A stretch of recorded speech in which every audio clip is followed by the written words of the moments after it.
Welcome students. आज हम discuss करेंगे एप्लीकेशन ऑफ डिटर्मिनेंट्स पार्ट 5। आज हम इसके विषय में आपको बताएंगे। आपने क्लास 9th में पढ़ा था त्रिभुज के गुण। अगर यदि किसी त्रिभुज के 3 बिंदु दिए जाएं, मान लीजिए कि एक ट्रायंगल है, हमने लिया ए बी सी, जो ए के कोऑर्डिनेट हैं वो x1, y1 और बी के जो हैं x2, y2 हैं और सी के हैं x3, y3 हैं। तो आप जानते हैं त्रिभुज के क्षेत्रफल को डेल्टा से डिनोट करते हैं। तो त्रिभुज का क्षेत्रफल होता है 1/2 x1 y2 minus y3 plus x2 y3 minus y1 plus x3 x1 minus x2। ये आपका होता है फार्मूला होता है। आपने ये कक्षा 9th में आपने इसका अध्ययन किया है। अब मैं बताता हूँ, वहाँ इस तरह हम निकालते थे। अब इसमें हम क्या करते हैं, सारणिक का प्रयोग करेंगे कि सारणिक के प्रयोग से कैसे हम इस त्रिभुज का क्षेत्रफल निकाल सकते हैं। तो देखिए, त्रिभुज का क्षेत्रफल होगा 1/2 डिटर्मिनेंट्स ऑफ। अब देखिए इसमें लिखा है बिंदु भुज कामा कोटि होता है, भुज कामा कोटि।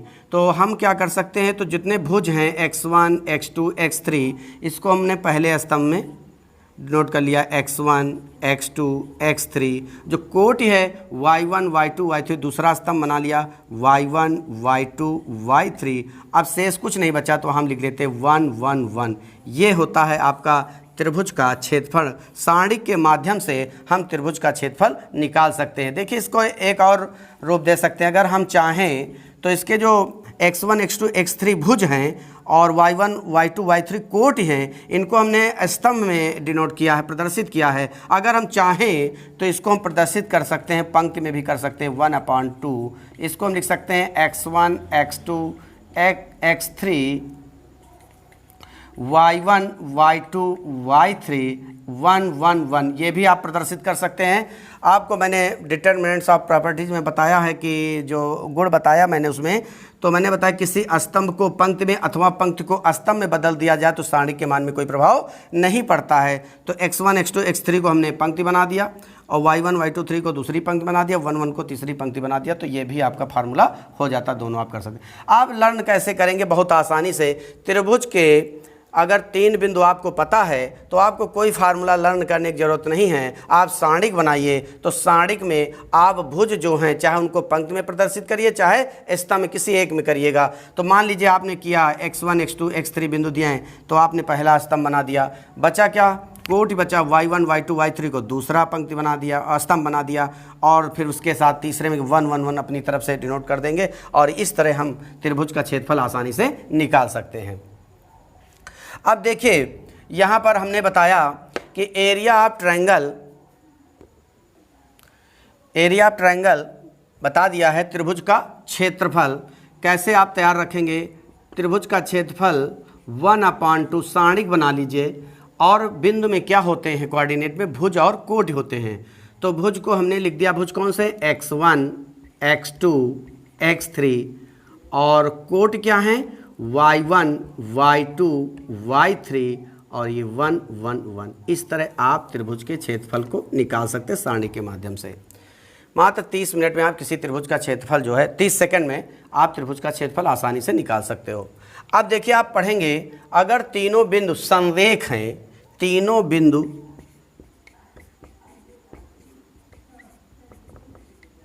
संरेख हैं या समरेख हैं, तीनों बिंदु संरेख हैं, या इसको कोलिनियर कहते हैं इंग्लिश में, कोलिनियर। 3 बिंदु संरेख हैं, तब क्या होगा, अगर 3 बिंदु संरेख का मतलब होता है एक रेखा में होंगे। सपोज करिए त्रिभुज है, ये त्रिभुज के 3 बिंदु दिए हैं ए बी सी, और इसके निर्देशांक है x1, y1, x2, y2, x3, y3। इसको ध्यान से सुनिएगा। 3 बिंदु हैं त्रिभुज का। अगर संरेख होंगे तो आप बताइए संरेख कब होंगे, संरेख का मतलब होता है एक रेखा में होना। एक रेखा में कब होगे? जब तीनों बिंदु एक रेखा में, यानी ए बिंदु कहाँ पर आ जाए? इस BC रेखा पर आ जाए, या BC के मध्य पर आ जाए, या BC पर आ जाए कहीं पर, या B के पहले आ जाए, या C के बाद में आ जाए, कहीं पर आ जाए तीनों बिंदु। तो ये 3 बिंदु आ गए। हमने मान लीजिए ये B था, ये C था, और ये बिंदु क्या आ गया? A आ गया। तो यानी तीनों बिंदु कहाँ हो गए? एक रेखा में। या A पहले आ जाए तो ABC हो जाए, या BAC हो जाए, या BCA हो जाए। इस तरह हो सकते हैं, तीनों बिंदु संरेख हो जाए। तीनों बिंदु जब एक रेखा में होंगे, अगर तीनों बिंदु एक रेखा में होंगे तो क्या त्रिभुज का निर्माण होगा? देखिए ध्यान से, अगर त्रिभुज बने हैं, तीनों को मैंने यहाँ पर A बिंदु को BC पर ले आए, तो तीनों बिंदु देखिए एक रेखा को निरूपित कर रहे हैं। इनके द्वारा, तीनों बिंदु द्वारा घिरी हुई आकृति शून्य है, अर्थात ये त्रिभुज नहीं बनाएगा। और अगर त्रिभुज नहीं बनाएगा तो क्या होगा? त्रिभुज नहीं बनाएगा तो इसका अर्थ हुआ त्रिभुज का क्षेत्रफल शून्य होगा। इसलिए यदि तीनों बिंदु संरेख हैं तो त्रिभुज का क्षेत्रफल क्या होता? डेल्टा बराबर होता 0। त्रिभुज का क्षेत्रफल शून्य होता। डेल्टा के स्थान पर क्या लिख सकते हो? 1/2। और आपको पता है x1 x2 x3 y1 y2 y3 1 1 1 equal to 0। 1/2 क्या हो जाएगा? इधर चला जाएगा, 0 में तो इंक्लूड हो जाएगा, 0 हो जाएगा, तो बचेगा क्या? x1 x2 x3 y1 y2 y3 1 1 1 equal to 0 हो जाएगा। आपने पढ़ लिया। तीनों बिंदु यदि संरेख है तो त्रिभुज का क्षेत्रफल क्या हो जाएगा? शून्य हो जाएगा। इस तरह क्वेश्चन बहुत ही इंपॉर्टेंट होते हैं। एक क्वेश्चन जो है आपके एयरफोर्स एक्स ग्रुप में अधिकतर आता है कि त्रिभुज का क्षेत्रफल निकालने के लिए मात्र 30 सेकंड के अंदर ये क्वेश्चन सॉल्व हो जाता है। त्रिभुज का क्षेत्रफल निकालना है तो आप इस तरह कर सकते हैं। और यदि त्रिभुज का तीनों बिंदु कहा जाए संरेख है तो आप दिखाओ तो 0 आएगा, और यदि 0 नहीं है तो वो संरेख नहीं है। तो इस तरह हम उसको आप आसानी से कर सकते हैं। अब हम चलते हैं, एग्जाम्पल देकर आपको आसानी से समझाते हैं। एग्जाम्पल देखते हैं। बिंदुओं 2,1, 3, 8, 2, -3 वाले त्रिभुज का क्षेत्रफल ज्ञात कीजिए। मैंने बताया कि आप क्लास 9th में भी ऐसे क्वेश्चन सॉल्व कर चुके हैं, लेकिन अब यहाँ आप सॉल्व करेंगे तो बहुत ही आसानी से हल कर सकते हैं। तो आपको पता है कि ये त्रिभुज का क्षेत्रफल आपको निकालना है, तो आप कैसे निकालेंगे? ध्यान दीजिएगा। त्रिभुज का क्षेत्रफल बराबर 1/2, और ये हो जाएगा। आप याद इस तरह रखिएगा, हमने कहा कोई फार्मूला आपको लर्न नहीं करना है, आपको एक युक्ति सीखनी है कि आप सवाल को किस तरह आसानी से लिखकर कर सकते हैं। तो देखिए, आपको मैंने बताया कि आपको याद रखना कि जो भुज, बिंदु में भुज कामा कोटि होते हैं, तो जो भुज हैं उनको चाहे पंक्ति में ले जाइए, और कोट को चाहे पंक्तिवाज ले जाए चाहे स्तंभ हो, दोनों में आप अपने इच्छा अनुसार कर सकते हैं। तो जैसे भुज है तो भुज क्या है? यहाँ पर 2 है, 3 है, 2 है, तो इसको हमने क्या कर पहला स्तंभ बना दिया। भुज को पहला स्तंभ और कोट को दूसरा स्तंभ, और तीसरे स्तंभ में 1 1 होता है। इतनी बात आपको याद करना। तो भुज क्या है? 2 3 2। कोट क्या है? 1 8 -3, और बचा क्या है? 1 1 1 बचा है। ये आपने 1 1 कर देंगे तीसरे में। आपको फिर याद दिला देते हैं कि त्रिभुज का क्षेत्रफल निकालना है तो जितने भुज हैं पहला स्तंभ, कोट दूसरा स्तंभ, और जो तीसरा स्तंभ होता है वो 1 1 होता है। अब देखिए कैसे हल करेंगे। एक तो तरीका आप प्रसार कर देंगे, आप प्रसार कर देंगे, किसी पंक्ति के या स्तंभ के सापेक्ष प्रचार कर देंगे, आंसर आ जाएगा। मैंने बताया था कि सारणी को बहुत जल्दी हल करने के लिए आप क्या करेंगे कि यदि सारणिक में लगातार 2 0 मिल जाए तो तृतीय कोटि का सारणिक द्वितीय कोटि में बदल जाता। तो यहाँ लगातार 0 मिल सकते हैं। एक प्रॉपर्टी आप लगा दीजिए, बाई R1 रिप्लेस कर रहे हैं R1 - R2, and R2 replace R2 - R3, we get. आपका क्वेश्चन लग गया। 1/2 R1 में R2 गए, 3 में 2 में -3 अगर सब्ट्रैक्ट कर देंगे, घटा देंगे तो -1, यहाँ हो जाएगा -7, और 1 में 1 घट जाएगा 0, और R2 में R3, R2 में 2 में 3 में 2 अगर घटा देंगे तो 1, और यहाँ घटाएंगे माइनस प्लस हो जाएगा, 8 + 3 11 हो जाएगा। आगे 1 में 1 0 हो जाएगा, और ये बचा 2 - 3 1। जब लगातार 2 0 मिल जाएँ तो तृतीय कोटि का सारणिक द्वितीय कोटि में बदल, इधर से 0 लाइए, इसको काट दीजिए। अब देखिए यहाँ हम कर देते हैं, ये हो गया आपका 1/2। सारणी के अंदर क्या बचा? पहले देखिए जिस अवयव से कटता है वो अवयव 1 का मल्टीप्लाई करेंगे वही रह जाएगा। तो 1 का चिन्ह क्या होगा, प्लस माइनस प्लस, 1 इंटू 1 रहता है, हमेशा याद रखिए कि जो जिससे कटेगा उसको हम बाहर निकाल लेते हैं। अब बचा क्या, -1 -7 और 1 11। अब हम द्वितीय कोटि के सारणी का प्रसार करना जानते हैं, हमने बताया था ये प्रिंसिपल डायगोनल माइनस 11 का 1 से गुणा करेंगे जानी तो कितना हो जाएगा, -11 -7 माइनस और 1 का मल्टीप्लाई करेंगे माइनस माइनस प्लस 7 हो जाएगा, ये हो जाएगा 1/2। अब बताइए -11 में अगर 7 कर देंगे तो कितना बच जाएगा, 4 आएगा। तो ये आ जाएगा किसका, माइनस का 4, 2 से डिवाइड कर देंगे 2 आ जाएगा, तो ये आ जाएगा -2 यूनिट स्क्वायर। क्षेत्रफल ऋणात्मक नहीं होता, सदैव धनात्मक होगा, इसलिए ऋण में भी है तो हम इसको लिखेंगे 2 यूनिट स्क्वायर। क्षेत्रफल आ गया 2। इस त्रिभुज का क्षेत्रफल 2 मात्रक स्क्वायर आ गया। इस तरह आप हल कर सकते हैं। देखिए ये तो मैंने करके बताया, 2-3 सवाल लगाएंगे तो आप बहुत जल्दी मान के चलिए कि 15 से 20 सेकंड में ये सवाल आप तुरंत लगा के बता देंगे आंसर कितना होता है। अब चलते हैं नेक्स्ट एग्जाम्पल में। एग्जाम्पल सेकंड देखते हैं। बिंदुओं -3, -4, -2, -7, -1, -9 वाले त्रिभुज का क्षेत्रफल ज्ञात कीजिए। मैंने पहला एग्जाम्पल समझाया। दूसरा देखिए, बहुत ही आसान तरीके से आप कर सकते हैं। 2-3 सवाल लगाने के बाद आप मौखिक भी आप बता देंगे कितना आंसर होगा इसका। देखिए त्रिभुज का क्षेत्रफल जो आपको बताया गया, मैं यहाँ लिख देता हूँ, 1/2 x1 x2 x3 y1 y2 y3 1 1 1, ये आपको बताया त्रिभुज का क्षेत्रफल। अब आपको लर्न करने के लिए फार्मूला बताया। आप फार्मूला ना मानिए, इसको आप एक तरह से युक्ति मानिए। बस एक आपको बनाना है कि बिंदु में जो होते हैं भुज और कोटि होते हैं, तो भुज को क्या करते हैं, पहले स्तंभ में लिखते हैं, कोटि को दूसरे स्तंभ में लिखते हैं और 1 1 को तीसरे में लिखते हैं। बस इतनी बात अगर आपको क्लियर रहेगा तो आप आसानी से इसको कर सकते हैं। चलिए क्वेश्चन सॉल्व करते हैं कि बिंदु त्रिभुज का क्षेत्रफल, तो त्रिभुज का क्षेत्रफल क्या होगा, 1/2 सारणी बना लिया। अब लिखेंगे, देखिए इसमें भुज क्या है। दिक्कत अगर हो रही तो इसको आप लिख सकते हैं x1 y1 x2 y2 x3 y3 कर सकते हैं। भुज है जो पहला बिंदु होता है, बिंदु में होता है, पहला वाला भुज कहलाता है और दूसरा वाला कोटि कहलाता है। फर्स्ट और सेकंड, पहला वाला भुज होता है और दूसरा वाला कोटि होता है।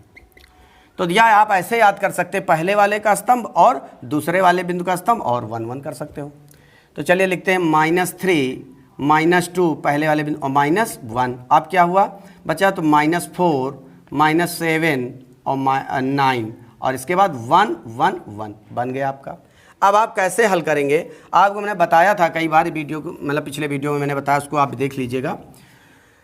तो देखिए कि किसी तृतीय कोटि के सारणिक को, किसी बड़े सारणिक को आपको हल करना है तो तृतीय कोटि के सारणिक में अधिक से अधिक जीरो बनाना चाहिए। लगातार अगर 2 जीरो बन जाए तो तृतीय कोटि का सारणिक द्वितीय कोटि बदल जाता है। और द्वितीय कोटि का प्रसार करना आप अच्छी तरह से जानते हैं, प्रिंसिपल डायगोनल के अवयव का मल्टीप्लाई माइनस सेकंड डायगोनल का, आसानी से आंसर हो जाता है। तो हम इसका उपयोग करेंगे, बहुत आसानी, प्रसार करने में समय लग सकता है लेकिन इसमें नहीं लगेगा। तो इसमें बस एक ही प्रॉपर्टी लगना है, क्योंकि त्रिभुज के क्षेत्रफल में 1 1 तो रहेगा ही, तो इसमें एक ही आपको रखना है। R1 रिप्लेस कर रहे हैं R1 माइनस R2 और R2 रिप्लेस कर रहे हैं R2 minus R3, we gate.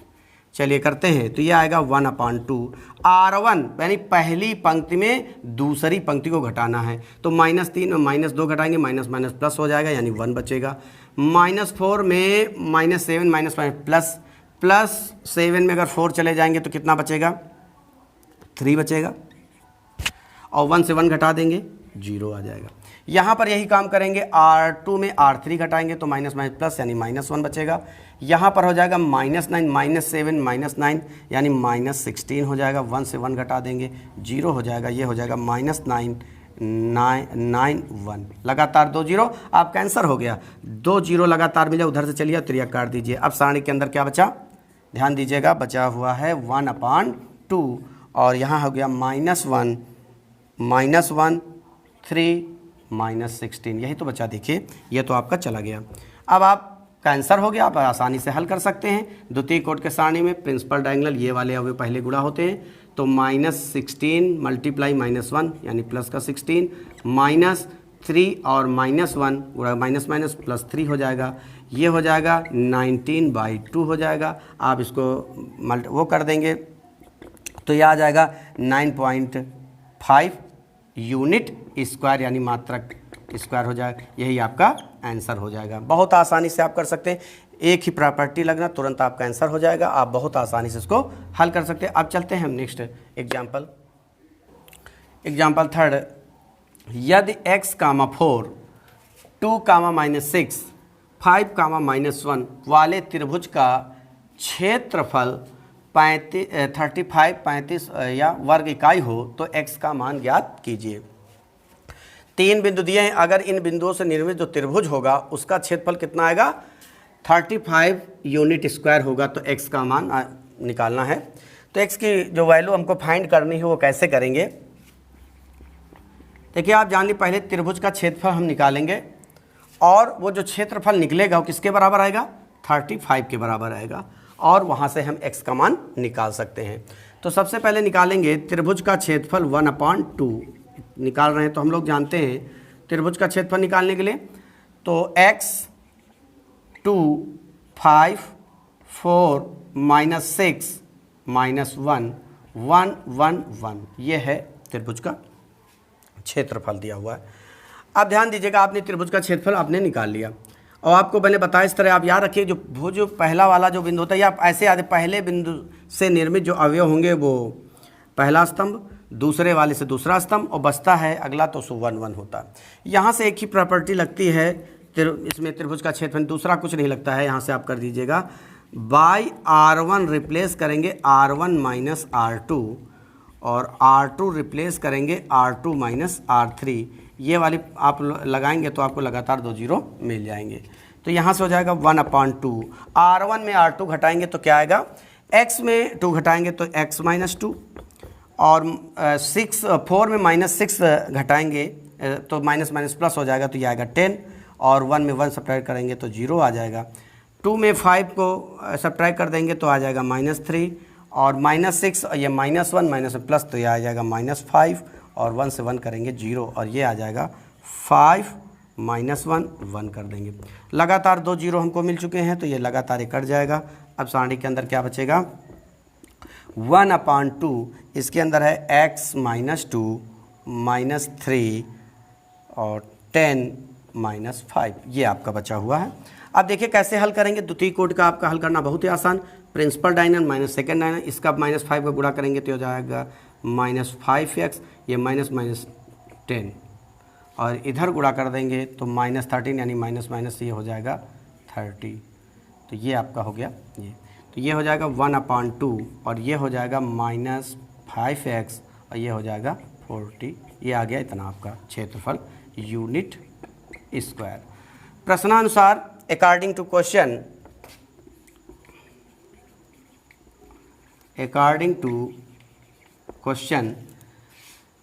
आपको एक क्षेत्रफल आपने निकाला 3 बिंदुओं से निर्मित त्रिभुज का क्षेत्रफल, और क्वेश्चन में कहा जा रहा है कि इसका क्षेत्रफल 35 है। तो ये किसके बराबर होना चाहिए, 35, यानी 1/2 -5x + 40 = कितना हो जाएगा, 35 हो जाएगा। अब देखिए ये 2 डिवाइड में उधर जाएगा तो मल्टीप्लाई कर देंगे तो -5x + 40 ये हो जाएगा 35 × 2, तो ये हो जाएगा 70। 40 को उधर सब्ट्रैक्ट कर देंगे तो ये हो जाएगा -5x, ये हो जाएगा, चला जाएगा तो कितना बचेगा टोटल, इसको यहाँ से अगर हम सब्ट्रैक्ट करेंगे तो कितना हो जाएगा, 30 हो जाएगा। 5 मल्टीप्लाई में जो डिवाइड कर देंगे तो x को बार लिख सकते हैं, s = 30 - 5 = -6। x का मान कितना आ गया, x की जो वैल्यू आ गई है वो -6 आ गया।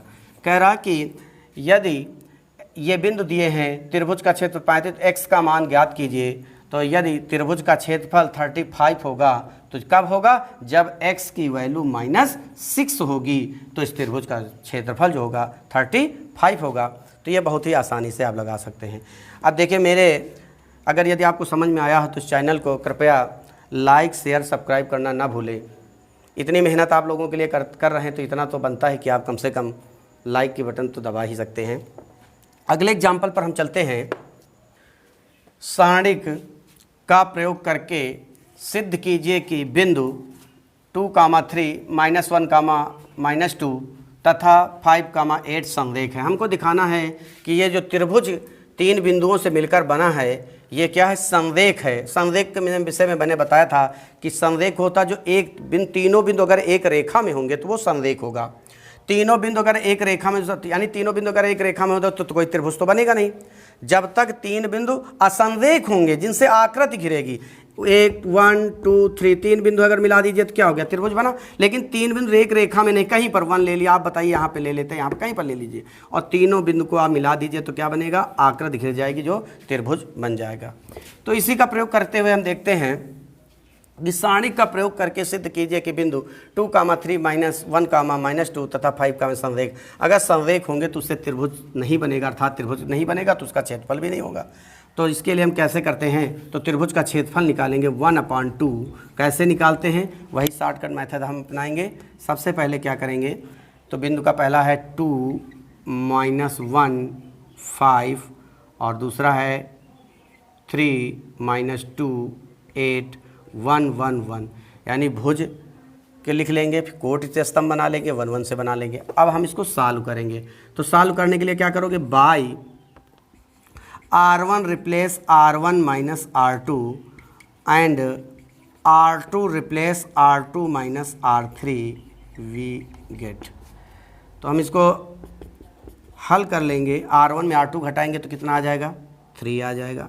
ये कितना आ जाएगा, 5 आ जाएगा। 1 से 1 करेंगे तो 0 आ जाएगा। यहाँ कर देंगे तो -6, इसमें घटा देंगे -10, और ये क्या आ जाएगा 0, और ये 5 8 1, लगातार 2 0 मिल जाएंगे। इसको हम हटा देंगे तो क्या बन जाएगा 1/2, और ये आ जाएगा 3 -6 5 -10।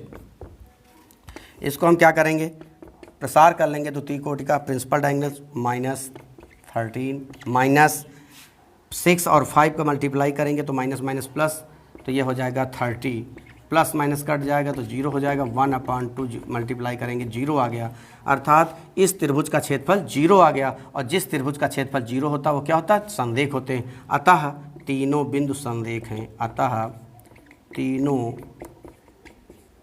बिंदु संरेख हैं। इसे समरेख भी कह देते हैं, संरेख हैं अर्थात कोलिनियर हैं। इस तरह आपकी बात ये सिद्ध हो जाता है कि त्रिभुज का क्षेत्रफल अगर 0 आ रहा है तो वो संरेख होगा।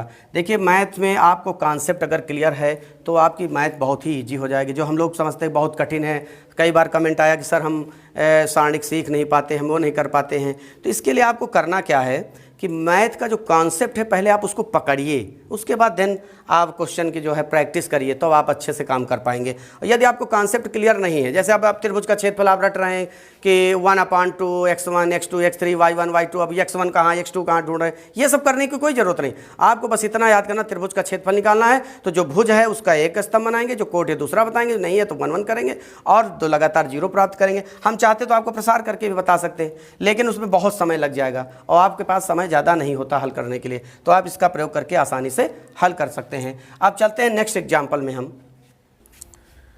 अगला एग्जाम्पल है बिंदुओं a, 0, 0, b, 1, 1 समरेख हैं तो यदि 1/a + 1/b = 1 है। तो सवाल देखिए, मैंने बताया था इसको संरेख भी कहते हैं, समरेख कहते हैं, इंग्लिश में कोलिनियर भी कहते हैं, नाम से आप परिचित हो जाइए। तो कह रहे तीनों बिंदु अगर संरेख होंगे यदि 1/a + 1/b = 1 होगा। अगर ये होगा तो संरेख होंगे। तो अगर हम ये सिद्ध कर दें कि ये संरेख हैं तो ये आना चाहिए 1/a + 1/b = 1। तो देखिए सबसे पहले क्या करेंगे, तीनों बिंदुओं से निर्मित हम क्या निकालेंगे, त्रिभुज का क्षेत्रफल निकालेंगे। डेल्टा = 1/2।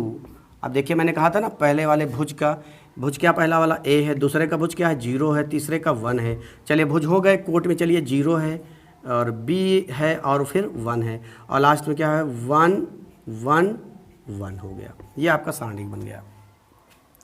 अब प्रॉपर्टी यूज करेंगे, लगातार 0 तो हैं लेकिन हमारे पास लगातार 2 0 नहीं हैं, तो इसके लिए हम क्या करेंगे, वही प्रॉपर्टी लगा देंगे R1 replace R1 minus R2 and R2 replace करेंगे R2 minus R3 we gate. देखिए तो ये क्या हो जाएगा 1/2, R1 में R2 घटाना है आपको, तो 0 a में 0 घट a हो जाएगा, यहाँ करेंगे तो -b हो जाएगा और इसमें घटाएंगे तो 0 हो जाएगा।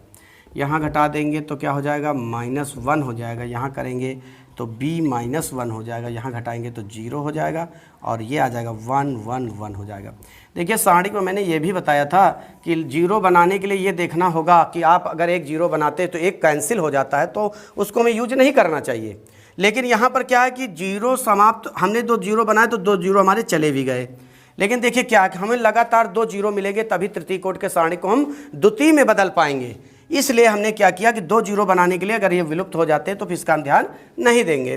तो चलिए, तो लगातार 2 जीरो कट के कैंसिल हो जाएगा तो बचा क्या है 1/2। सारणी के अंदर क्या बचा है a -1 -b और b -1। आपको मालूम है द्वितीय कोटि के सारणी को हल करना principal diagonal minus second diagonal 1/2 और इसको हल करेंगे तो a से करेंगे तो ab -a माइनस लगा देंगे, आगे -1 -b करें -1 प्लस यानी b आ जाएगा।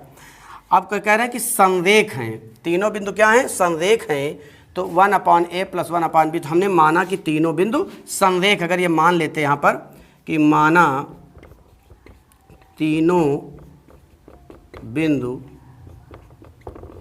संरेख हैं तो त्रिभुज का क्षेत्रफल क्या हो जाएगा, यानी ये 0 के बराबर हो जाएगा। तो ये बराबर 0 चल रहा है तो बराबर 0 लगा रखिए, ये हो जाएगा।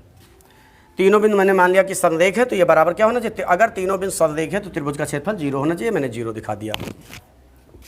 2 उधर कर देंगे तो ये आ जाएगा ab - a - b = 0 हो जाएगा। अब ab को उधर लेके चले जाएंगे तो ab बराबर हो जाएगा a + b। अब क्या करेंगे, पूरे समीकरण को हम ab से भाग कर देंगे तो यहाँ 1 हो जाएगा, यहाँ ab से भाग करेंगे 1/b, यहाँ ab से भाग करेंगे 1/a, अथवा इसी को लिख सकते हैं 1/a + 1/b = 1। देखिए सिद्ध हो गया। यदि तीनों बिंदु संरेख हैं तो 1/a + 1/b = 1 होना चाहिए। देखिए हमने माना कि तीनों बिंदु संरेख हैं तो हमें पास आ गया 1/a + 1/b = 1। Hence the proof हो गया ये आपका। देखिए मैंने आपको बताया है कि एप्लीकेशन ऑफ डिटर्मिनेंट्स के विषय मैंने बताया कि आप त्रिभुज का क्षेत्रफल कैसे निकाल सकते हो, कैसे आप संरेख वाले प्रतिबंध के सवाल लगा सकते हो। अब आप क्या करिए, अपने बुक से आप प्रैक्टिस करिए, आप इसको लगाइए। यदि आपको कोई प्रॉब्लम आती किसी क्वेश्चन में तो आप कमेंट बॉक्स में कृपया से हमें बताइए, तो हम अगला नया वीडियो आपके पास लेकर आएंगे। धन्यवाद।